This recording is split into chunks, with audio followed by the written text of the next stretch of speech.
दोस्तों नमस्कार। बीते कुछ वर्षों के दौरान दिल्ली की सर्वाधिक सुरक्षित कही जाने वाली तिहाड़ जेल हो या गुजरात की साबरमती जेल, कुख्यात अपराधियों के लिए सुरक्षित ठिकाना और अपने विरोधियों की हत्या जेल में ही रहकर करवा देने के लिए कुख्यात हो गई है। भले ही कागजों में दर्ज होगी जेल किसी को प्रताड़ित करने के लिए नहीं बल्कि सुधार घर होता है, लेकिन भारतीय जेलों की स्थिति इतनी भयावह है कि यह बहुत कुछ अपराधी तैयार करने के स्थान बन गई है।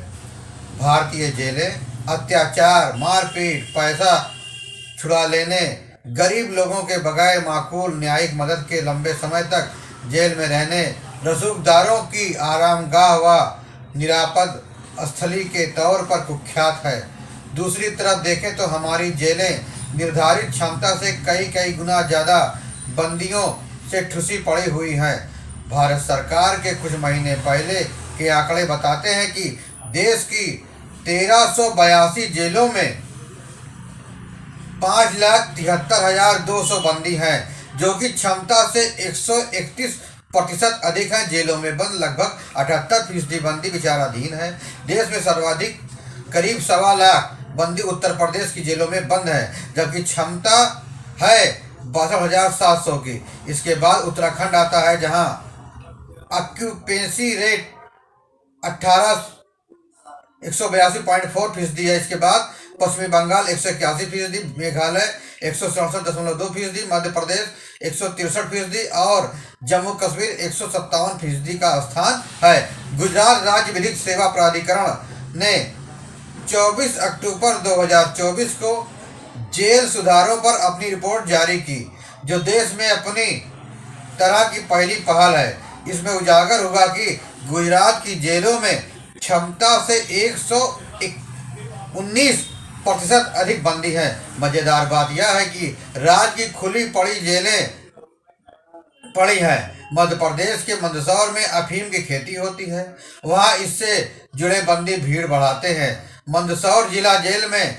बंदियों की क्षमता से ज़्यादा बंधक बंद हैं। यहाँ एक बार में लगभग 370 बंदियों को रखा जा सकता है, जबकि 640 बंदी हैं। इनमें 395 बंदी एनडीपीएस एक्ट के तहत बंद हैं। जेल में बंद बंदियों में 22% दलित, 11% आदिवासी और 20% मुसलमान हैं। अपराध व जेल के आंकड़ों के विश्लेषण के मायने यह कतई नहीं है कि अपराध और अपराधियों को जाति या समाज में बांटा जाए। वहीं न्याय प्रक्रिया में देरी की वजह से भी जेल पर भार बढ़ रहा है। दिल्ली दंगों का केस बानगी है, जिसमें ज़्यादातर लोगों की अन्य मामलों में जमानत हुई क्योंकि तथ्य कमज़ोर थे, लेकिन पुलिस ने अधिक से अधिक समय तक जेल में रखने को यूएपीए लगा दिया। हाई कोर्ट में भी जज बदलते रहे और 3 वर्षों के से तारीख ही बढ़ रही है। आए दिन सुनने को आता है कि अमुक व्यक्ति आतंकवाद के आरोप में 10 या उससे अधिक वर्षों तक जेल में रहा और उसे अदालत ने बरी कर दिया। इन फैसलों पर भी इस दिशा से कोई विचार करने वाला नहीं होता है कि बीते 10 वर्षों में उस बंदी ने जो बदनामी, तंगहाली, मुफलिसी, शोषण सहा, उसकी भरपाई किसी अदालत के फैसले से नहीं हो सकती। इसी साल केंद्र सरकार द्वारा न्यायिक सुधार के लिए लाई गई भारतीय न्याय संहिता में बहुत से मामलों में थाने से जमानत का प्रावधान है। इनमें किसी मामले की जांच और न्याय की भी समय सीमा तय है, क्योंकि अभी ना तो पुलिस वाले और ना ही बहुत हद तक जिला स्तर के न्यायाधीश इससे पूरी तरह परिचित हैं। लिहाजा जेल भेजकर उत्पीड़न करने का तंत्र यथावत जारी है। वैसे भी पहले से लंबित कई करोड़ों मामलों पर या नए प्रावधान लागू नहीं होते। जेल में विचाराधीन बंदियों की बढ़ती भीड़ एक गंभीर मामला है।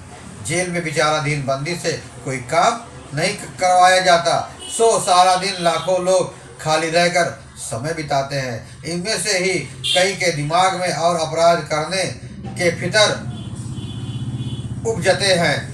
हालांकि लोग अपराध ना करें या उससे कोई गलती ना फंसा पाए, इसका निदान पहले से शिक्षा या जागरूकता और उसके बाद आर्थिक स्वावलंबता ही है।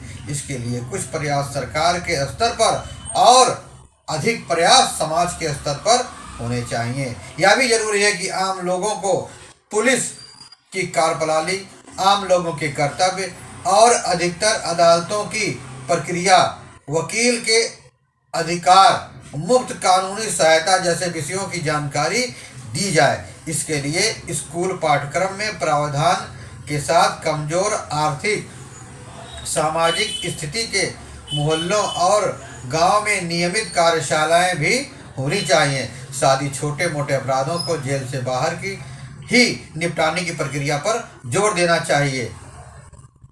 तभी हम जेलों में बंदियों को कम से कम रख पाएंगे। आपको यह जानकारी कैसी लगी? कृपया कमेंट बॉक्स में अपना विचार देना न भूलें।